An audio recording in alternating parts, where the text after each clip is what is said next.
दोस्तों आज अपन स्टार्ट करते हैं पॉलिनोमियल्स, जो कि है अपना टॉपिक क्लास 9th का है, सेकंड चैप्टर है। आज अपन पॉलिनोमियल्स का जो बेसिक कंसेप्ट है उसके बारे में चर्चा करते हैं।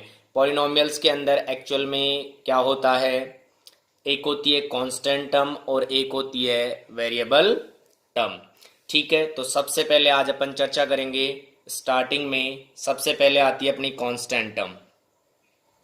एक्चुअल में कांस्टेंट टर्म होती क्या है, तो सबसे पहले अपन देखेंगे कांस्टेंट टर्म। कांस्टेंट टर्म के बारे में मैं आपको बताने जा रहा हूँ। सबसे पहले देखो, सिंपल सी भाषा में अपन बात करें तो कांस्टेंट टर्म जो होती है वो क्या होती है, एक ऐसी टर्म जिसकी क्या होती है, एक फिक्स वैल्यू होती है। जैसे कि मैंने लिखा, जैसे कि अपन एग्जाम्पल के तौर पे देखते हैं, जैसे टू। टू अपने आप में क्या है, एक कांस्टेंट टर्म है। क्यों है ये कांस्टेंट टर्म? क्योंकि इसकी एक फिक्स वैल्यू है टू।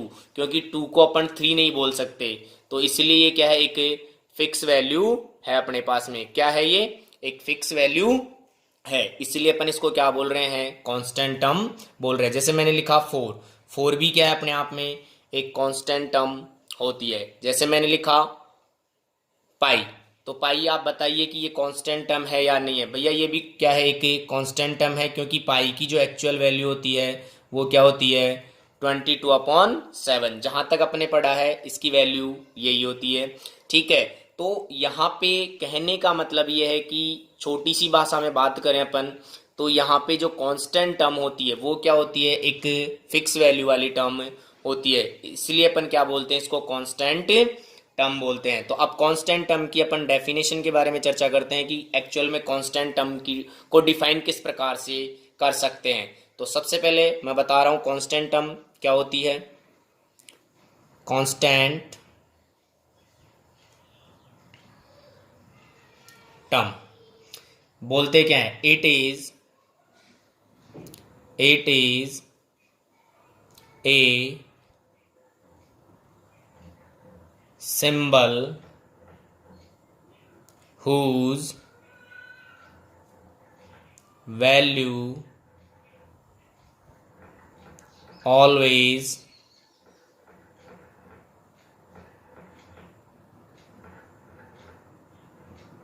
remains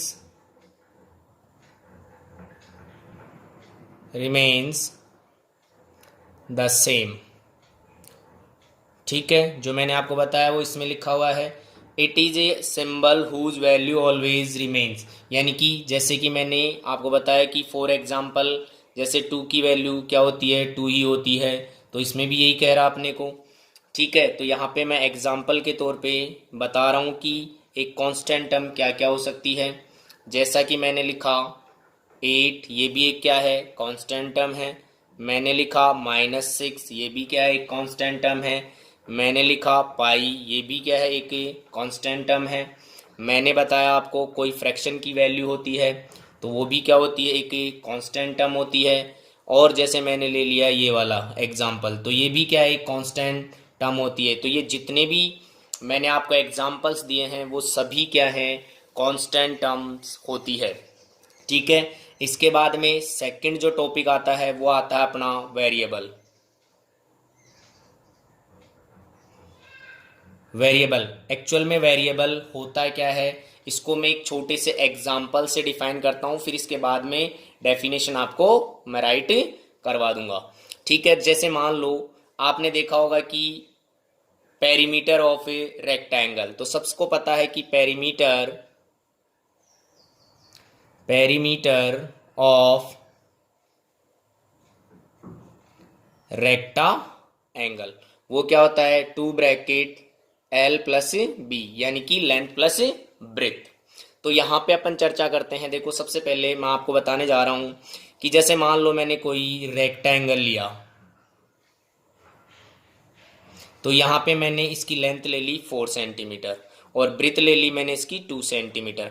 अब मैं पेरीमीटर क्या फाइंड करूंगा, 2 ब्रैकेट लेंथ कितनी है भैया 4 प्लस यहाँ पे क्या हो गया 2।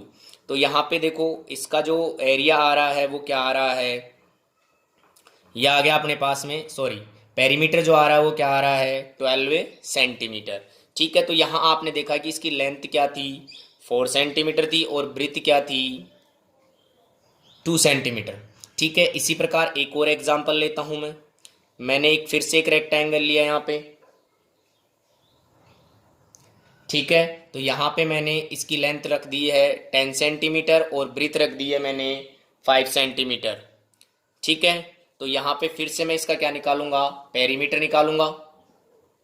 तो पेरीमीटर क्या होगा मेरे पास में, 2 ब्रैकेट लेंथ प्लस ब्रेथ। तो देखो आपने देखा होगा, आपको क्या नजर आ रहा है, यहाँ पे देखो लेंथ और ब्रेथ अपने आप क्या हो रही है, चेंज हो रही है। पहले ब्रेथ क्या थी, 2 थी, अभी यहाँ पे क्या है, 5 है। यहाँ पे लेंथ क्या थी, 4 थी, यहाँ पे क्या है, 10 है। तो इसका मतलब ये क्या कर रहे हैं, वेरी कर रहे हैं। क्या कर रहे हैं, वेरी कर रहे हैं, मतलब चल रहे हैं, यानी कि ये फिक्स नहीं है। तो कहने का मतलब क्या है कि वेरिएबल जो टर्म्स होती है वो क्या होती है, फिक्स नहीं होती है। तो यहाँ पे देखा आपने, यहाँ पे ये एल है और यहाँ पे ये क्या है, ब्रेथ है। तो इसको अपन क्या बोलते हैं, वेरिएबल टर्म्स बोलेंगे। किस प्रकार से बोलेंगे, क्योंकि यहाँ की जो वैल्यूज है वो क्या कर रही है, वेरी कर रही है। दैट मीन्स कहने का मतलब ये है कि कांस्टेंट टर्म की एक fix value, sorry, variable term की एक फिक्स वैल्यू नहीं होती है। ठीक है, तो यहाँ पे जो वेरिएबल टर्म होती है उसकी कोई फिक्स वैल्यू नहीं होती है। आपने देखा, मैंने एग्जांपल लिया और मैंने आपको अच्छे से इसको एक्सप्लेन किया कि यहाँ पे क्या हो रहा है, किस प्रकार से हो रहा है। अब अपन चलते हैं इसकी डेफिनेशन पे। तो वेरिएबल की जो डेफिनेशन होती है उसके बारे में अपन चर्चा कर लेते हैं कि इसको डिफाइन किस प्रकार से किया जाएगा। तो यहाँ पे जो होता है, ए symbol which may be assigned different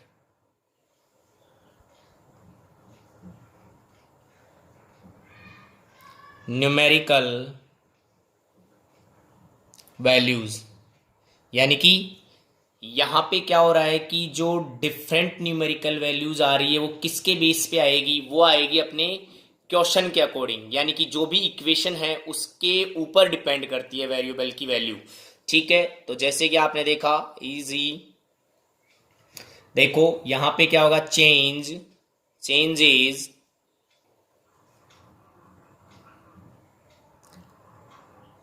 according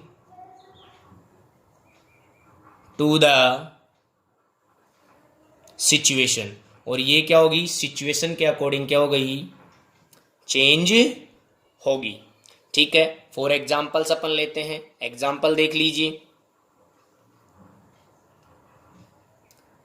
examples आप देख लीजिए कि जैसे मान लो मैंने लिखा x की कोई फिक्स वैल्यू नहीं होती है, y की भी क्या होती है, फिक्स वैल्यू नहीं होती है, z है यहाँ पे तो ये भी फिक्स वैल्यू नहीं होती है।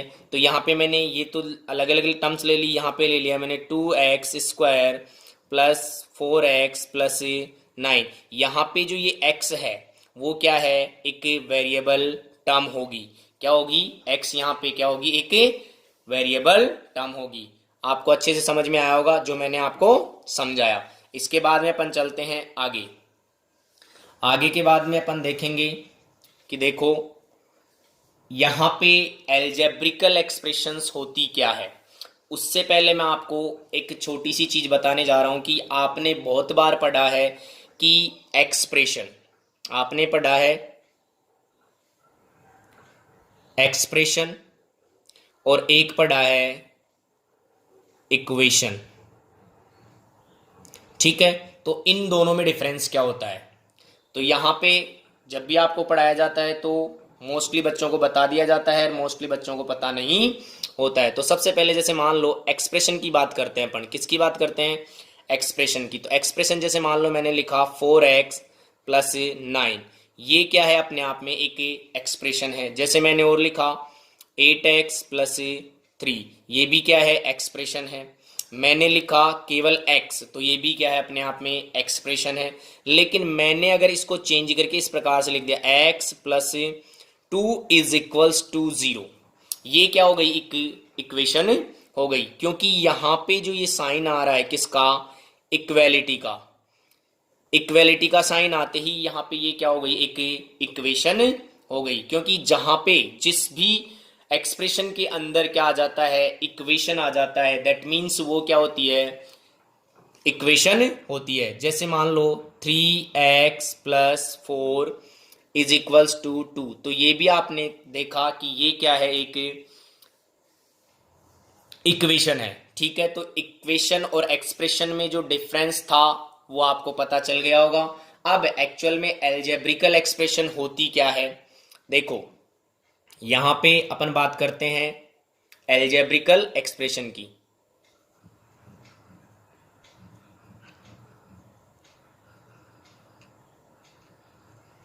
एल्जेब्रिकल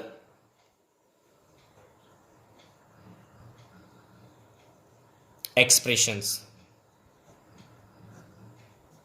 एल्जेब्रिकल एक्सप्रेशन जो होती है ये क्या होती है, कांस्टेंट टर्म और वेरिएबल टर्म का क्या होता है, कॉम्बिनेशन होता है, और साथ में ये सेपरेट होती है किससे, plus minus multiply and divide. तो ठीक है, तो यहां पे मैं इसकी डेफिनेशन लिख रहा हूं, a combination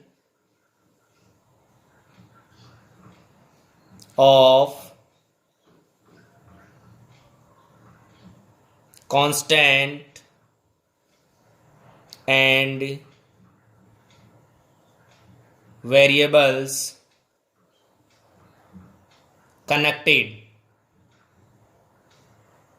connected by some or all of the operations plus minus multiply and divide. ठीक है, जैसा कि मैंने आपको बताया अभी कि ये सेपरेटेड होते हैं किससे, प्लस और माइनस से, और ये कॉम्बिनेशन होता है किसका, कांस्टेंट टर्म और वेरिएबल टर्म्स का। ठीक है, is known as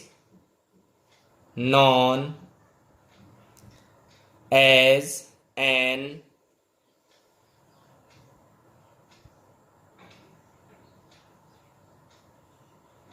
algebraic expressions।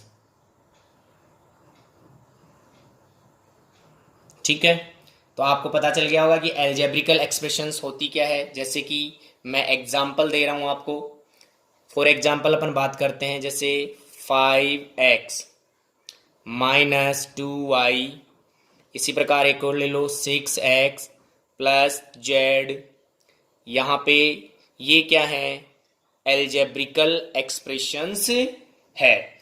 अब अपन बात करते हैं types of algebraical expression.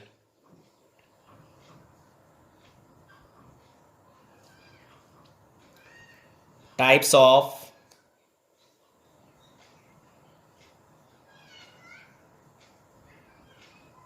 Algebraic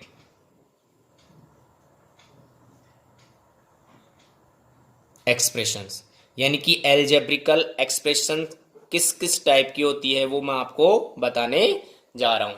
सबसे पहले अपन बात करते हैं कि देखो आपने देखा होगा कि पहले सुना भी होगा और आपको पता भी होगा, सबसे पहले आती है monomial.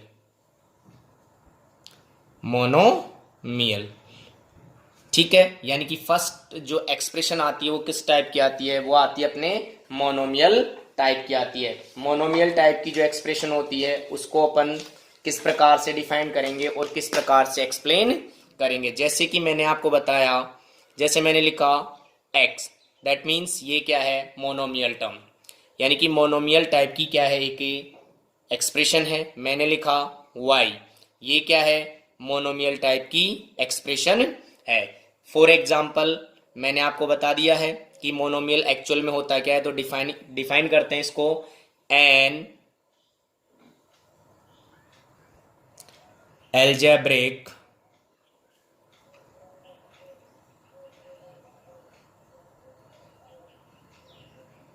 expression having only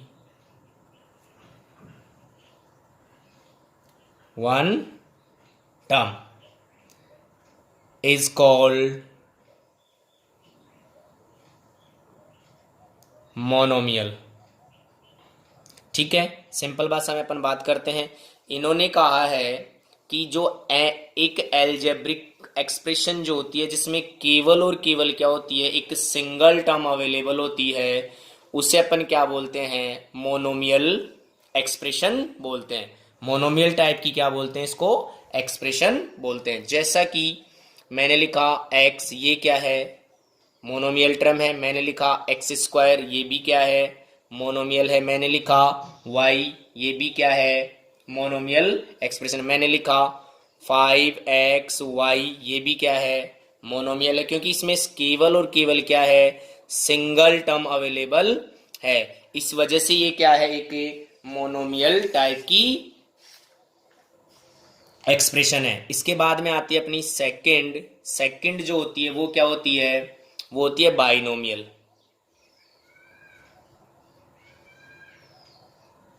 binomial type की एक्सप्रेशन होती है अपने पास में, तो इसको अपन डिफाइन करते हैं। बाइनोमियल टाइप की जो एक्सप्रेशन होती है उसको अपन क्या बोलते हैं, देखो किस प्रकार से डिफाइन कर सकते हैं। एन, सिंपल है ये भी, algebraic expression having only two terms is called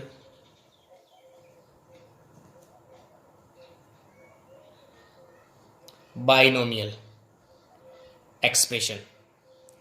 ठीक है, यहां पे क्या हो रहा है, यहां पे कितनी टर्म्स है, टू टर्म्स, उसको क्या बोलते हैं अपन, बाइनोमियल एक्सप्रेशन। जैसे कि मैंने लिखा 3x plus Y, that means ये क्या है, बाइनोमियल टर्म है। मैंने लिखा 6x प्लस जेड, ये क्या है, बाइनोमियल टर्म है। ठीक है, इसी प्रकार मैंने लिखा x प्लस वाई, ये भी क्या है, बाइनोमियल टर्म है। मैंने लिखा जैसे कि एक्स स्क्वायर 6x² प्लस 9, ये भी क्या अपने आप में बाइनोमियल एक्सप्रेशन है। अब अपन चलते हैं इसके आगे। इसके बाद में आता अपना क्या, ट्राइनोमियल। क्या आता है, trinomial.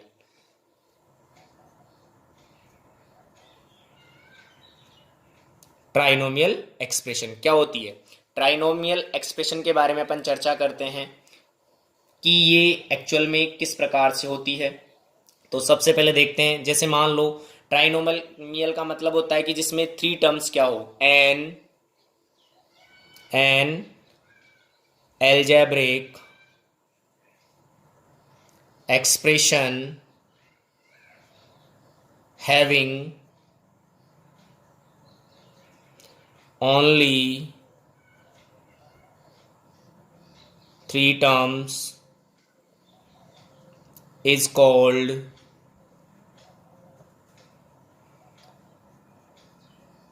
trinomial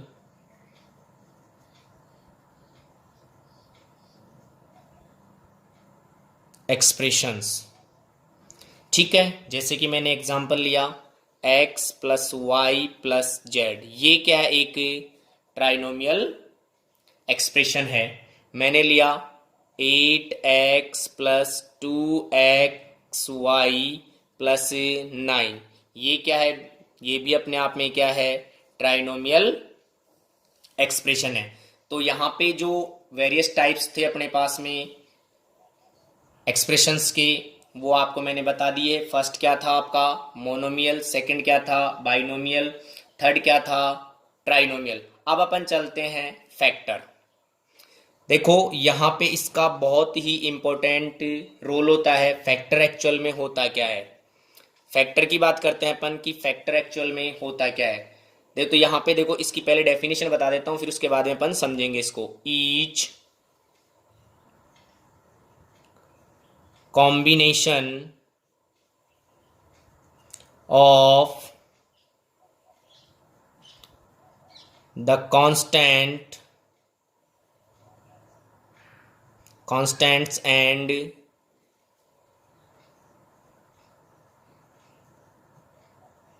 variables which form a term, ठीक है, is called a factor of A factor. यानी कि यहाँ पे जो है ये कह रहा है क्या, ईच कॉम्बिनेशन, कोई भी कॉम्बिनेशन हो सकता of the constant and variables, यानी कि कांस्टेंट और वेरिएबल्स के जो कॉम्बिनेशंस होते हैं जिसमें क्या हो, जो इन दोनों की फॉर्म में होते हैं, यानी कि जो सेपरेटेड होते हैं, यानी कि कॉम्बिनेशन में होते हैं, वो क्या होते हैं, और ये क्या कहलाते हैं, टर्म कहलाते हैं। क्या कहलाते हैं, ये अपने को टर्म कहलाते हैं। और ये एक दूसरे के क्या होते हैं, फैक्टर्स होते हैं। जैसे कि मैंने लिखा 3x, तो यहाँ पे x का जो फैक्टर है वो तो क्या है, यहाँ पे 3 है, और 3 का जो फैक्टर है वो क्या है, x है। फैक्टर का मतलब आप समझते हो, जो डिवाइड कर सकता है। तो देखो यहाँ पे मैं 3 और x को डिवाइड करता हूँ सबसे पहले, तो ये इसका फैक्टर अवेलेबल है। और यहाँ पे देखा आपने 3 को मैं 3 से डिवाइड कर रहा हूँ, तो ये भी क्या है, इसका फैक्टर अवेलेबल है, ठीक है। तो यहाँ पे ये क्या होते हैं, फैक्टर होते हैं। फॉर एग्जाम्पल मैं आपको बता देना चाहता हूँ, जैसे मान लो 7 और x, मैंने लिया 7 और x, एंड अब यहाँ पे इसको अपन लिखेंगे सेपरेट, तो ये क्या हो जाएगा 7x। तो यहाँ पे जो होगा 7x are factor of 7x, ठीक है। तो यहाँ पे जो फैक्टर्स हो रहे हैं उसके बारे में, ये जो 7 और x जो है वो इसका क्या है, फैक्टर है, क्योंकि 7 भी इसको डिवाइड कर रहा है और x भी क्या कर रहा है, इसको डिवाइड कर रहा है। तो ये क्या होते हैं, इसके फैक्टर्स होते हैं। इसके बाद में अपना नेक्स्ट टॉपिक आता है क्या, coefficient.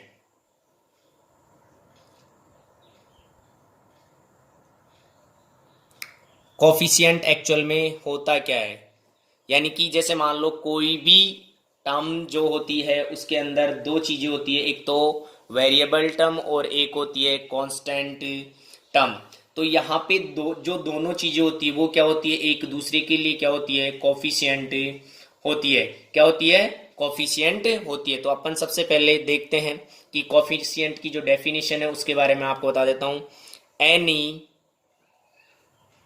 Factor of a term is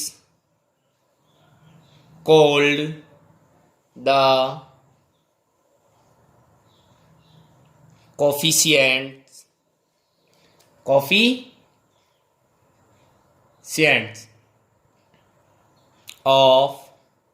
the remaining term, ठीक है। फॉर एग्जाम्पल अपन बात करते हैं, ये कहना क्या चाहता है, देखो इसने ये कहा है कि any factor of a term is called the coefficient of the remaining term. तो जैसे मान लो मैंने लिखा यहाँ पे 3x, तो यहाँ पे x के लिए कोफिशिएंट क्या हो गया 3, और 3 के लिए कोफिशिएंट क्या हो गया x, ठीक है। तो यहाँ पे जैसे मान लो मैंने ये टर्म ली, तो यहाँ पे इसके लिए कोफिशिएंट हो गया अपने पास में x। और इसके बाद में अपन बात करते हैं कि इन दोनों के लिए जो भी टर्म्स होती है वो क्या होते हैं, एक दूसरे के लिए क्या होते हैं, कोफिशिएंट हो गए। यानी कि x किसका कोफिशिएंट हो गया, 3 का हो गया, और 3 किसका कोफिशिएंट हो गया, x का कोफिशिएंट हो गया। क्लियर है। इसके बाद में अपन चर्चा करते हैं आगे, ठीक है। तो अपना अगला जो टॉपिक है, अपन अब पहुंचे हैं किस पे, पॉलिनोमियल पे। मैंने आपको टॉपिक बताया पॉलिनोमियल, ठीक है।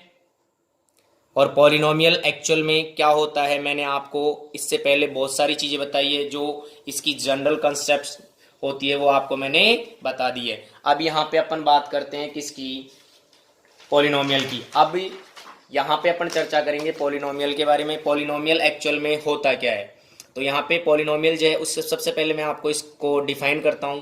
तो डिफाइन करने के लिए मैं इसकी डेफिनेशन लिख रहा हूँ आपके पास में। Algebraic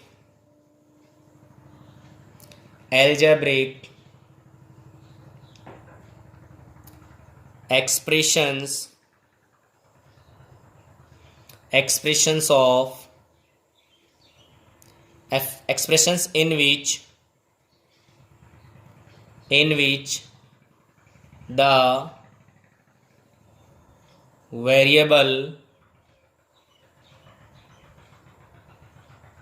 variables involved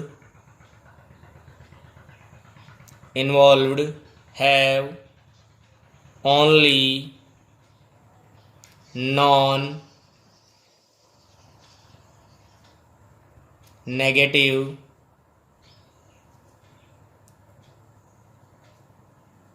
integral exponent are called polynomial. ठीक है, सिंपल सी भाषा में मैं आपको समझा देता हूं कि इसने क्या कहा है। इसने ये कहा है कि एक्चुअल में पॉलिनोमियल होता क्या है। पॉलिनोमियल एक्चुअल में क्या होता है, जैसे मान लो कोई भी एक्सप्रेशन होगी जिसकी होल पावर क्या होगी, होल नंबर्स में अवेलेबल होगी। जैसे मान लो जिसकी पावर्स क्या हो, जैसे मान लो मैंने लिखा 2x की पावर 4 प्लस 8x प्लस 9, तो ये अपने आप में क्या है, एक पॉलिनोमियल है। क्यों? क्योंकि इसकी जो पावर है वो क्या है, होल नंबर्स में अवेलेबल है। यानी कि सिंपल सी भाषा में अपन बात करते हैं कि एक पॉलिनोमियल किसे बोल सकते हैं अपन, तो पॉलिनोमियल अपन बोल सकते हैं किसको, जिस इक्वेशन या एक्सप्रेशन की पावर क्या होगी, होल नंबर्स में अवेलेबल होगी। तो आपको पता है होल नंबर्स क्या होते हैं, 0 1 2 3, और ये कहाँ तक चलते हैं, इनफाइनाइट तक चलते हैं। तो ये क्या होगी, ये अपने आप में क्या होगा, एक पॉलिनोमियल होगा। अब जैसे मान लो मैंने लिखा अंडर रूट में 2x, तो ये एक पॉलिनोमियल नहीं है। क्यों नहीं है? क्योंकि इसके पीछे का रीजन ये है कि जब इसका अंडर रूट हटाएंगे तो मैं इसको ऐसे लिख सकता हूं, क्योंकि अंडर रूट का मतलब होता है 1/2। तो 1/2 किस में आ रही है, फ्रैक्शन में आ रही है। और जब ये फ्रैक्शन में आ रही है इट मीन्स ये होल नंबर नहीं है। होल नंबर में पावर होगी तो ही ये पॉलिनोमियल होगा, अदरवाइज नहीं होगा। इसके बाद में अपन चर्चा करते हैं आगे।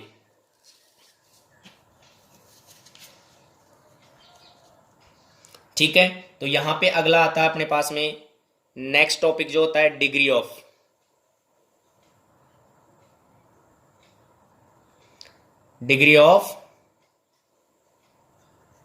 पॉलिनोमियल। ठीक है, डिग्री ऑफ पॉलिनोमियल एक्चुअल में होता क्या है। तो सबसे पहले सिंपल सी भाषा में बात करता हूं तो वो होती है हाईएस्ट पावर ऑफ, क्या होती है, highest power of the equation या expression, that is called degree.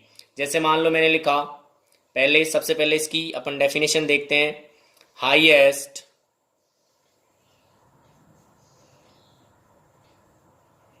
Power of the variable in a polynomial. ठीक है, तो सिंपल सी भाषा में क्या होता है कि हाईएस्ट पावर जो होगी वो क्या होगी, इसकी डिग्री होगी। जैसे मान लो मैंने लिखा x की power 4 plus 3x² plus 9x plus 2, तो यहाँ पे इसकी जो डिग्री होगी, डिग्री क्या होगी, यहाँ पे होगी डिग्री 4। ठीक है, यहाँ पे क्या होगी, डिग्री 4 होगी। जैसे मान लो मैंने लिखा x की power 2 plus 3x² y 3 plus 2, तो यहाँ पे अपन देखते हैं कि हाईएस्ट पावर क्या होगी। ये एक टर्म है जिन दोनों की पावर्स को क्या किया जाता है, ऐड किया जाता है, और ऐड करने पर कितना आ रहा है, 5 आ रहा है, तो मतलब इससे ज़्यादा आ रहा है। तो यहाँ पे हाईएस्ट पावर क्या हो गई, 5। दैट मीन्स ये क्या होती है, डिग्री होती है। ठीक है, तो मैंने आपको आज पॉलिनोमियल्स के बारे में बताया है, और इस वीडियो में मैंने आपको बताया कि बेसिक कंसेप्ट क्या होती है पॉलिनोमियल्स की। तो इसमें एक छोटी सी चीज़ और मैं बता देना चाहता हूँ। एक होता है अपने पास में कांस्टेंट पॉलिनोमियल। कांस्टेंट का मतलब होता है जैसे मान लो आपने कोई भी नंबर लिखा कांस्टेंट टर्म, तो ये क्या होता है, कांस्टेंट पॉलिनोमियल होता है। और एक होता है इसके अंदर जीरो पॉलिनोमियल। क्या होता है, जीरो पॉलिनोमियल। ठीक है, तो जीरो पॉलिनोमियल के बारे में बता देता हूं। The constant polynomial zero is called zero polynomial. मान लो मैंने लिखा जीरो, तो ये जीरो क्या होता है, कांस्टेंट पॉलिनोमियल होता है। क्या होता है, जीरो भी एक पॉलिनोमियल होता है। ठीक है,